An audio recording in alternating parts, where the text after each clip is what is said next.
Hi, Raven. It's me again. So, I'd like to preface this by saying that this story in particular mentions stalking and abuse. If this is something you can't handle mentally, please skip this. I'm a 32-year-old woman, call me Andy, and I left my abusive ex, Brenton, fake name, September 2nd of 2020. Every year I celebrate Freedom Week, which is from September 1st to September 7th, and I celebrate things that I have overcome in my life, especially this situation. Now, here's the story. I'll give you a brief rundown of my relationship with my abusive ex, and then I'll let everyone know what's going on now. I met Brenton on Facebook dating, which is enough of a red flag already. After my friend Justin urged me to get back into dating after a bad breakup that made it nearly impossible for me to leave my house for 3 months, because I didn't have the motivation to do anything. At first, Brenton seemed like a nice guy. We met up for a date around Valentine's in 2020, and he just so happened to forget his wallet, of course. But we just went to McDonald's because I didn't really have a plan of where to go. He seemed a little off in person, but I brushed it off as me just being unwilling to open up to someone new. Spoiler, that was my intuition. He went back home and we started talking more frequently. One day in March of 2020, around the time the virus lockdown started, he texted me, "Hey, I'm moving in on Friday." Did he ask me if he could move in? No, he didn't. Did I let him move in anyway? Yes, I did. And why on earth would I do that? Well, he told me that his parents kicked him out, which was a big fat lie, and I felt bad. I let him settle in for a few months before urging him to get a job since I have to cover groceries for both of us on my food stamps. Well, he didn't get a job, and proceeded to make me pay for everything. He decided that it was a great idea to scream at his video games after 10 p.m., knowing that we could get evicted if there's excessive noise after 10. Well, due to his screaming, we got the cops called on us, and we had a lease violation. He can make excessive noise one more time before we're issued an eviction notice. My apartment ghosts also made it very well known that he wasn't welcome. He had a manga thrown at him once after he hit me. According to him, he poked me really hard, so that's not abuse. Another time, he was mocking the ghosts and they threw plastic bottles in the bathroom. That just vanished. Another time, I was trying to sleep and I was facing the wall and not moving. He took up 3/4 of the bed because apparently he needed more room. His side of the bed was free of obstacles, and he could easily get up. As I mentioned, I was facing the wall. So apparently one of the ghosts kicked him out of the bed because he woke up fussing about me kicking him, which I physically could not have done. Our landlord decided to give us a verbal warning about his screaming instead of issuing an eviction notice, but I was just sick of these close calls, so I told Brenton we were going to be evicted. He tried to leave me behind, and for some reason I insisted on going with him. We ended up moving in with my biological mother, who we'll call Victoria. Victoria didn't raise me. She had to give up custody of me because she was in prison. I found her on Facebook on my 18th birthday and we met. I have a little sister who I'll call Sandy, and she has a husband who we'll call Harris. I was excited but stressed out to be staying with them. Victoria, Sandy, and Harris frequently ended up in arguments where they were screaming in each other's face, and sometimes the cops get called. Harris and Sandy don't argue much. Most of his screaming is defending his wife from Victoria. My aunt, who we'll call Linda, started communicating with Brenton and myself. She was saying that Victoria wanted to kick us out. Aunt Linda is notorious for making things up and trying to cause issues among family.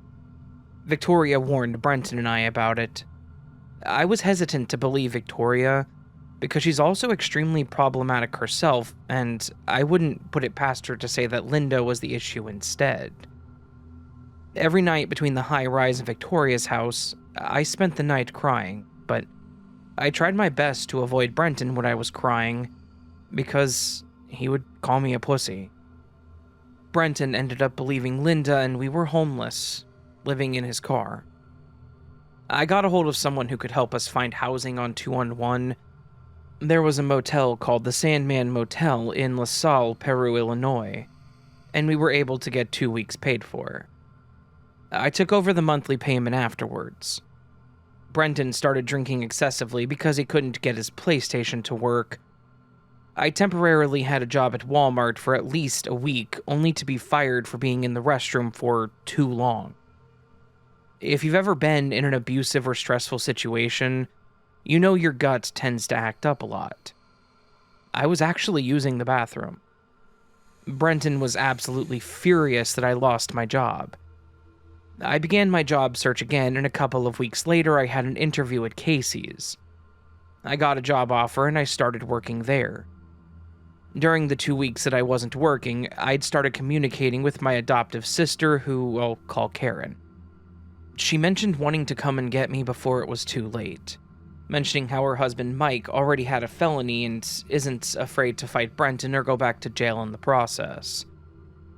I decided to tell her that now wasn't a good time, since we moved around a lot during the day.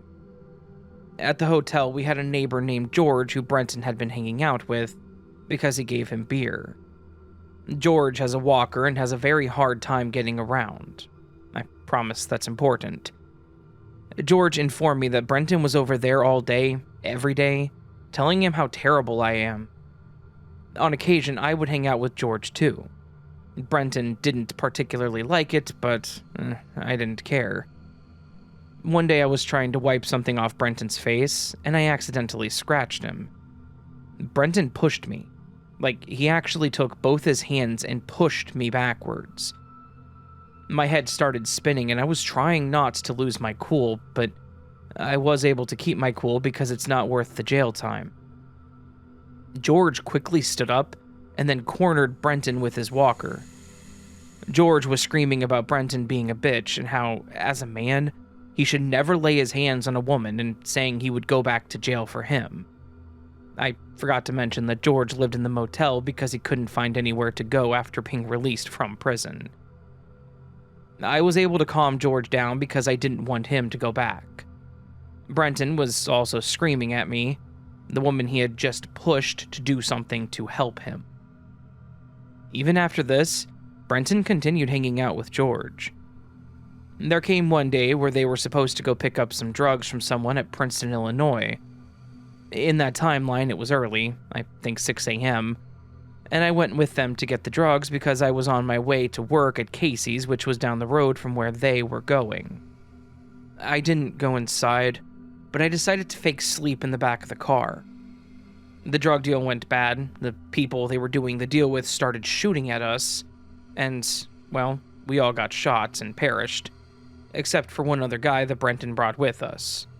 His name isn't important because he won't be mentioned elsewhere. Well, after this happened, I spent a few days in the in-between with my soulmate and guides, and then it happened.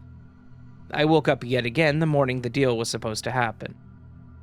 That one guy I didn't name was staying at the hotel. According to George, there was nobody there like that, and there hadn't been for a while. If this sounds familiar, it is. I submitted this story in a longer form before, as a glitch in the Matrix. About a week after that, Brenton was paid to drive some other guy that we'll call Bug to court in Ottawa, Illinois. Bug also lived at the hotel with us. As you may have guessed, Brenton will drive anyone anywhere if he gets paid enough. So, apparently Brenton missed our exit, and the next exit wasn't for a while, and Brenton was looking for a place to make a U-turn. And he found one. There was a semi behind us, and we were going the speed limit. As you may already be aware, it takes a while for a semi to stop. Brenton slammed on his brakes in front of the semi, and if he had waited 1 second longer, we would have been crushed. I'm not exaggerating. I truly believe a different version of me did die this way because, in a weird way, I remember it, but it didn't happen in my current timeline. I'm sure you're wondering, why didn't you leave? The answer was because I was scared. I didn't know what he would do to me or himself if I even tried to leave. I found a place for us to live in Brimfield, Illinois. It's a tiny town. If you know where Peoria, Illinois is, it's about a 20-minute drive. So, we moved in and Brenton finally got a job doing Uber Eats. He wasn't making much, but I told him he would be in charge of the internet bill since he'd be the main one using it. We started doing Uber Eats together for a few weeks. On the last week, he suddenly breaks down in tears mid-drive, and I didn't know what was going on with him, but it scared me and confused me. After about 3 days of this, right before we were about to go to an anime convention in Peoria, Illinois, he dumped me. I was upset because how dare he do this before something I'm so excited about? I started hanging out with my friend, who I'll call Gianna, and her boyfriend at the time, and his kids, who I'll leave unnamed. I knew Gianna since we both lived in Macomb, Illinois at the same time. She just so happened to be living nearby where I was living with Brenton. Once I started hanging out with Gianna, he would call me or text me every 2 minutes or so. Eventually, I had to turn my phone on silent. While I was at Gianna's house, I contacted my sister Karen and mentioned how I needed her to come get me ASAP. She was happy to hear that. When I went back home, I noticed that Brenton had started hiding a sharp bread knife by the bed. He clearly tried to hide it, but not well. Once I saw it, I took a walk and called Karen, telling her that he's hiding a knife by the bed, and I think he's planning to kill me. She didn't move the date that she would come get me up, but she told me not to tell him. I listened. I slept by him every night in the bed. Thankfully, I'm a light sleeper, so even the smallest noise or movement will wake me up. Once, I woke up and he was sitting up. I scooted away from him. He then said, "I'm going for a walk, don't follow me." Honestly, the main reason I called Karen was because I was visited in my dreams as someone who I know is my soulmate. He sternly told me that I needed to get out of there because I was going to end up dead, and he couldn't stand to let it happen again. At the time, this confused me. Now it makes sense. He also told me not to sleep on a specific night. I wasn't exactly in a position to ignore his warning, especially since the last time I ignored a warning I received in my dream, the thing I was trying to avoid happened. I stayed up the night that my soulmate told me to stay awake on. Brenton was acting really weird. Once he went out to do Uber Eats the following day, I locked the door from the inside and took a nap. As I said, I'm a really light sleeper. Eventually, September 2nd arrived. Karen texted me that she was outside, and I told Brenton that I was going for a walk so I could go let them in. I let Karen and Mike walk up the stairs before me. Brenton started freaking out, saying that he was calling the cops. He says they broke in. I informed him that I let them in. He then grabbed the handheld vacuum with attachable handle to defend himself, before diving for my feet and clinging to me, sobbing and begging me not to leave, and threatening to harm himself if I did. Mike got him off of me, and I ran downstairs to call the police. They arrived within 10 minutes, and I informed them that he was threatening to harm himself. They didn't even need to check anything.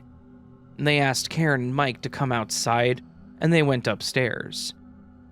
It took a while, but they came out with him in handcuffs and put him in the back of their car. I then went to live with Karen and Mike, so here's what's happened afterwards. In November of 2020, I was living in Macomb again. I had briefly taken him back, but we were only dating online. He told me that he had changed, and I gave him the chance. He then told me that if I was going to be with him, I wasn't allowed to talk to my mom, Victoria, or my sister Sandy. I was quick to say, no, that's not gonna happen. I also informed him that I was waiting for my soulmate. He said that my soulmate would be more abusive than him. And I said, Brenton, I'm willing to take that risk. I blocked him on Facebook and on my phone and moved on with my life. About a week later, I got a random knock on my door and realized it was our mutual friend, Brock. Brock told me that Brenton wanted him to check in on me. I informed Brock that I had broken up with Brenton, and I also politely asked him not to contact me for Brenton. He honored that request. A few times after that, I swear that I would see Brenton's car around town. For instance, one day I was out at Walmart and I thought I saw his car in his red and black split dye hair. I also swear that I saw him helping someone my friend Justin was friends with out of his back seat. I couldn't find my glasses this day, and my eyesight is so bad that I can't see further than 12 inches in front of me on a good day without my glasses. I was already having severe PTSD nightmares and episodes at this point. I started plotting escape routes from my apartment, which was on the second floor since it had only one exit, and it never hurts to have a plan. According to my therapist, and my family, I was suffering from paranoia and delusions. I was 5150, and hospitalized for a few weeks. When I was released from the hospital, I tried to get out more so I wouldn't let myself slip into anxiety, just in case I ran into him. Recently, as in a few days ago, September 13th, 2025, I talked to my mom, Victoria, and she informed me that Brenton had been stopping by her house and sending people to her house, asking for me by name. I thought we were done with this. I even made an entirely new Facebook in June of 25, only to find out that he's already seen it, and restricted it from seeing anything except his profile picture and name, but for some reason he didn't block me, so I blocked him again. I didn't have him blocked because I genuinely thought he had moved on with his life, and I thought he wouldn't be looking me up. Thankfully, I have moved states to an undisclosed location, far, far away from Illinois. I just wanted to say this now in case I end up on a true crime podcast in the future. Also, to anyone who might know me, if he shows up to your house, get the license plate number and call the cops, please. Don't tell him where I am. I'm genuinely terrified. I wish this was just a delusion, but unfortunately it's not. It's my life. If anyone has any advice for me, please say so in the comments. I would also like to apologize if this is all over the place, or if the story is different from last time I told it. I'm processing my trauma, and due to this, I'm remembering details that I've previously forgotten.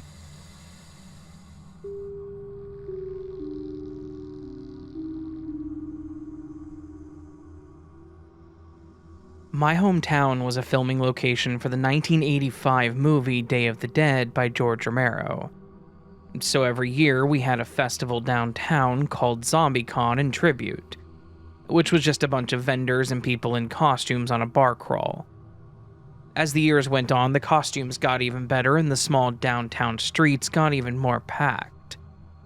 There were no real tickets or gates, and just a table at the ends of the streets where you could donate to the Pushing Daisies organization, or leave some canned food and then walk right on in.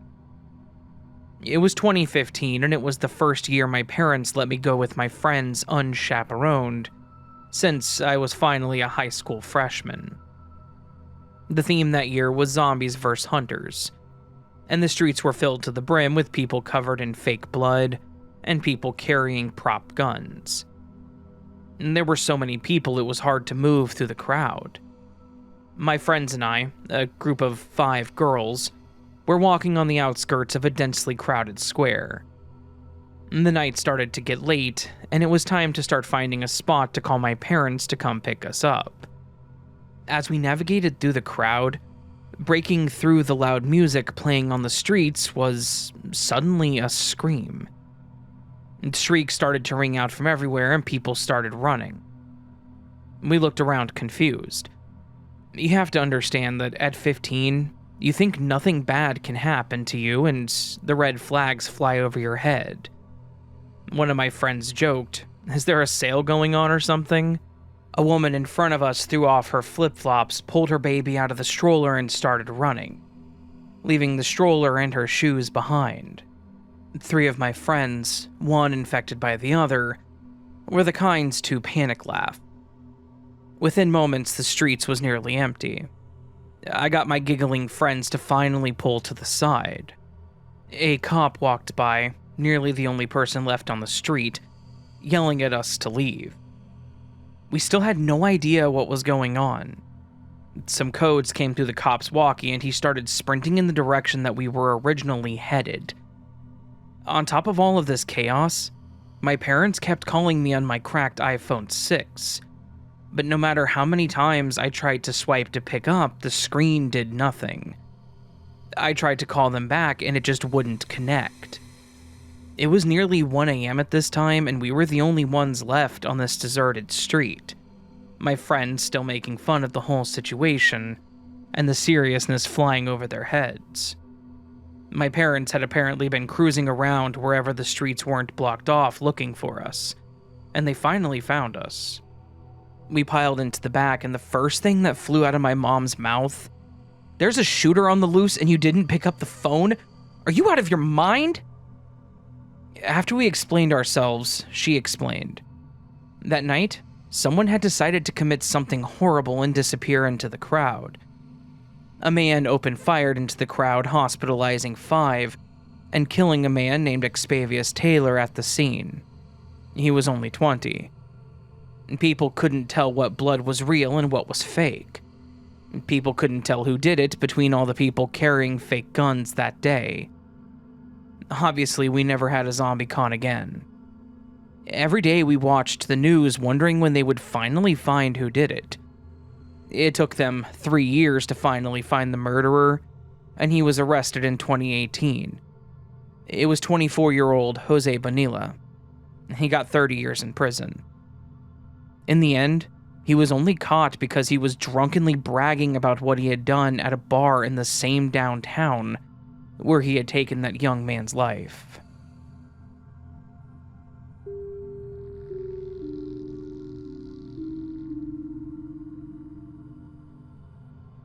Just a heads up, this is a research piece, so just FYI. This one actually came in some time ago from a viewer suggestion. It's taken a bit to get to it, but here we are finally. Just from initial research, I can tell you that this case is quite disturbing and does talk about familicide and spree murder. If these topics are too much for you, I suggest that you skip listening to this one. That being said, let's take a look at this disturbing case. Ronald Gene Simmons was born in 1940 in Chicago, Illinois, to Loretta and William Simmons. In 1943, his father died of a stroke. Within a year, his mother had remarried an Army Corps engineer by the name of William D. Griffin. In 1946, Griffin was transferred to Little Rock, Arkansas. This move would mark the beginning of many such relocations all over central Arkansas. By the age of 10, Simmons had gained a reputation as a bully in his family, as he often tormented his younger half-brother Pete and sister Nancy. Later on, Pete would recall that once he had a family of his own, Simmons would inflict the same kinds of torment upon his own children. He had this way of exploiting any kind of perceived weakness. He also had a habit of being abusive towards animals as well. One of his sister-in-laws would recount that Simmons was always quick to anger and definitely an egocentric individual. His parents tried to rein in his behavior, often sending him away to live with family friends during the summers and even enrolling Simmons in a Catholic boarding school. Despite their best efforts to reform the boy's behavior, he only continued to escalate. In 1957, Simmons would drop out of high school and enlisted with the United States Navy. While stationed in Guam, he would earn his GED, that's General Education Diploma. In 1959, he was relocated to the Naval Hospital at Naval Station Bremerton in Washington. It was while attending a USO event, he would meet Bersabe Rebecca, Becky Ulibarri. The pair would be married in 1960 in Raton, New Mexico. They would have 7 children over the next 18 years. In 1962, Simmons would leave the Navy, and later on, in 1963, he would enlist in the USAF. Eventually, he was assigned to the AFOSI, that's Air Force Office of Special Investigations. In 1966, he would be promoted to the rank of Staff Sergeant. He would volunteer for a tour in Vietnam in 1967 in exchange for a guaranteed billet with AFOSI in Saigon.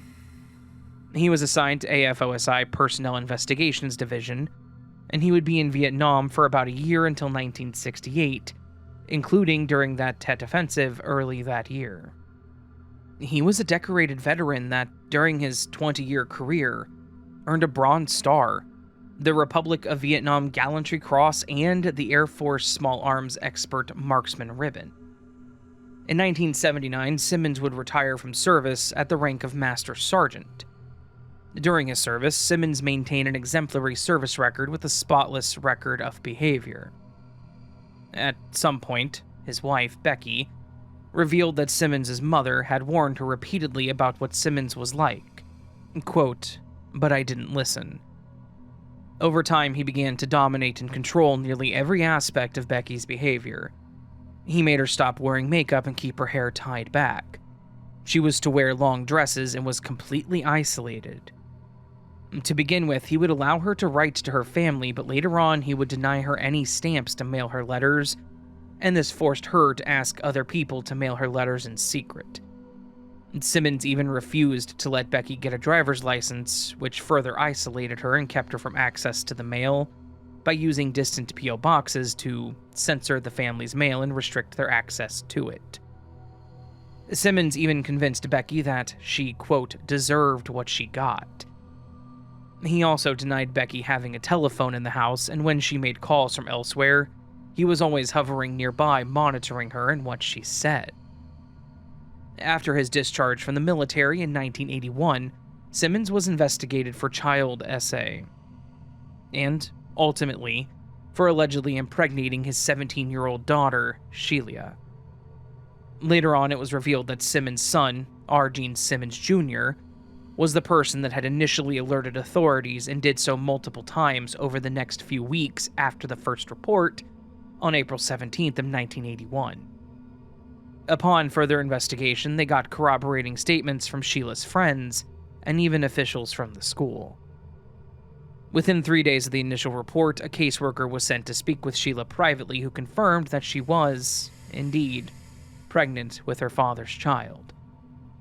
Reportedly, the first instance of the abuse occurred in 1980 in a hotel room in Phoenix, while the pair were traveling from New Mexico to California for a coin show. Simmons loved coin collecting, and Sheila only pretended to enjoy it in order to please her father. On April 21st, one of the assistant Otero County prosecutors was made aware of the charges, and under threat of prosecution, Simmons agreed to psychological counseling for the entire family. The social worker later reported that during their investigation, 2 more instances of SA were uncovered in September of 1980. In March of 1981, Sheila became aware she was pregnant and she told her father. On June 17th of 1981, she gave birth to a daughter whom she named Sylvia. In that same year, a social services report stated that social workers sought to gain custody of all 4 of Simmons' daughters after the man insisted that they would raise Sylvia. The report also said that it told the DA to seek custody of the children, but he later claimed that the ADA never relayed the request to him. Sheila's school principal, among others, made reports that when they saw Sheila and Simmons riding around together, that she was often sitting much too close to him, more like a couple than father and daughter. After 5 weeks of counseling, the family stopped going once Simmons heard from his lawyer that anything he said to social workers could be used against him in court. Deputy Jeff Farmer was assigned to investigate on behalf of the county sheriff's department, and on June 20th, he made his first visit to the Simmons household, where he spoke to both Sheila and her mother, Becky. Sheila refused to make any kind of statement or comment on the abuse, nor would her mother, Becky. Farmer's investigation would end after he spoke to R. Gene Simmons Jr., and the boy refused to make any comment on the abuse to his sister. However, 2 months after the birth of Sylvia, the Otero County Court decided to charge Simmons with 3 counts of incest, engaged in during September of 1980. However, when they arrived at the family's home near Cloudcroft, they discovered that the family had packed up and moved from the area. Simmons relocated the family to Arkansas, where the family lived in a 5-bedroom mobile home. 2 of the bedrooms were under an extended roof, where they had inoperable heat or air conditioning. Their only source of heat came from a wood-burning stove in the family room, and only one bedroom had a window unit for air conditioning. The toilet was inoperable, and so the family made use of 2 nearby outhouses. There was also a non-working phone in the home, which Simmons would not have hooked up, because he didn't want the family to have uncontrolled contact with the outside world. Their home was also surrounded by a makeshift privacy fence that was as tall as 10 feet in places. Simmons also made his family dig a new privy pit just weeks before Christmas, where he would later dispose of some of their bodies. With all of this quite horrible stuff laid out, I have to tell you that we've only scratched the surface, and the worst is yet to come, so brace yourselves. By the time we were in the run-up to the horrors that were to come, many members of the immediate family had left the property. Gene Jr. had relocated to New Mexico, where he had gotten married and had a daughter. Sheila had moved out of the house with her daughter Sylvia and had also gotten married. Simmons' other son, William, had moved to Russellville after landing a full-time position at a Hardee's there and being promoted to shift manager. Later on, investigators would conclude that, for weeks, Simmons had been plotting to kill his entire family, and he had plans to do so over the Christmas holiday, as he knew that that was the small window of time where they would all be gathered together. Simmons would begin his spree on December 22nd, when he bludgeoned his wife Becky and oldest son Gene Jr., and then shot them in the head with his .22 caliber pistol. But not stopping there, he would go on to asphyxiate his 3-year-old granddaughter Brenda before disposing of their bodies in the freshly dug pit. But he was still not finished, as he then waited for his other children to arrive home for Christmas break.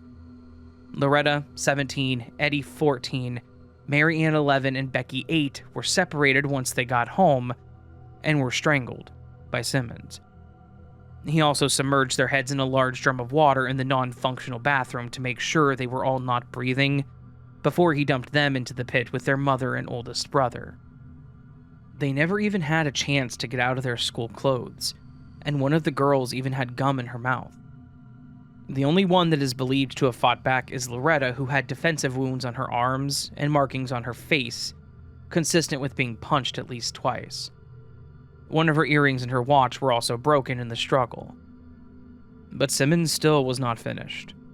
After killing all of the family that lived in the home or were visiting the home for the holidays, he began planning his trip to Russellville to finish his murderous spree. His spree would pick up again on December 26th of 1987. The other members of the family arrived, including his son Billy and his wife Renata, and their son Trey, who was just a few months shy of his 2nd birthday. His daughter Sheila, her husband Dennis McNulty, and Sheila's daughter Sylvia, 7, and his other grandson Michael, also short of his 2nd birthday. Billy and Renata were the first to die when they were shot to death. Simmons then drowned Trey. Sheila and Dennis were the next to be shot to death before strangling both Sylvia and Michael. He laid all the bodies out in a nice row in the lounge and covered them all with coats, except Sheila, who was covered with Becky's best tablecloth. Trey and Michael were wrapped in blankets and left in an abandoned car at the end of the road. On the first Monday after the Christmas holiday, December 28th, Simmons took 2 of his .22 caliber pistols and $250 cash and left the house. He put the cash in an envelope and posted it to his mother-in-law with a note that said, "Dear Ma, sometimes you reap many, many more times what you sow. This is just a little token of our appreciation. Keep it in remembrance of us. Love, Gene." He took off for Russellville in a Toyota Corolla that belonged to Gene Jr. At some point along the way, he mailed a letter to his mother-in-law and sent two nearly identical letters to different aunts. Once he made it to Russellville, his first target was Kathy Cribbins Kendrick at the law office where she worked, Peel, Eddy, and Gibbons.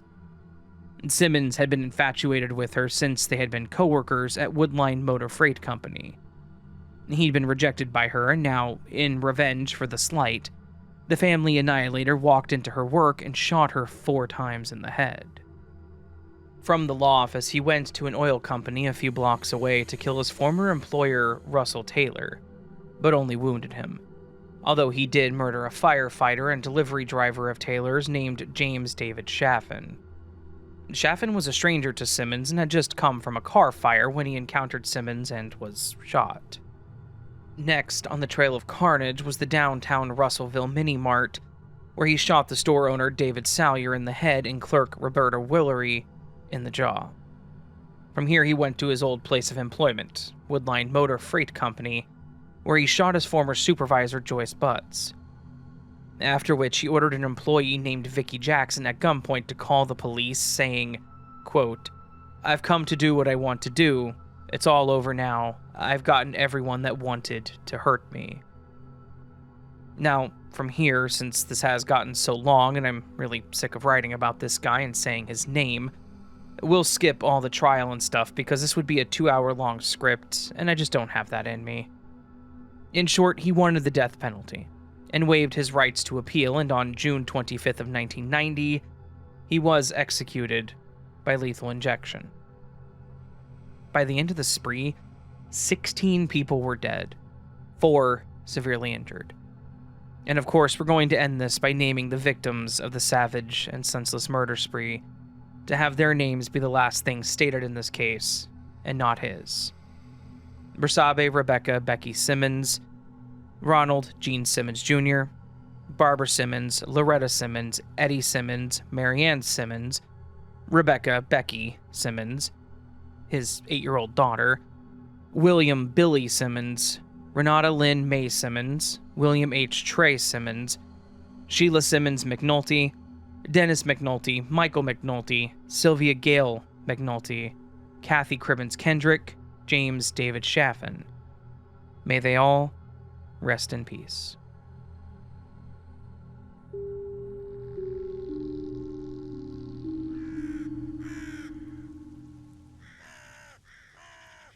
So that, my friends, was a collection of 3 true, genuinely terrifying encounters.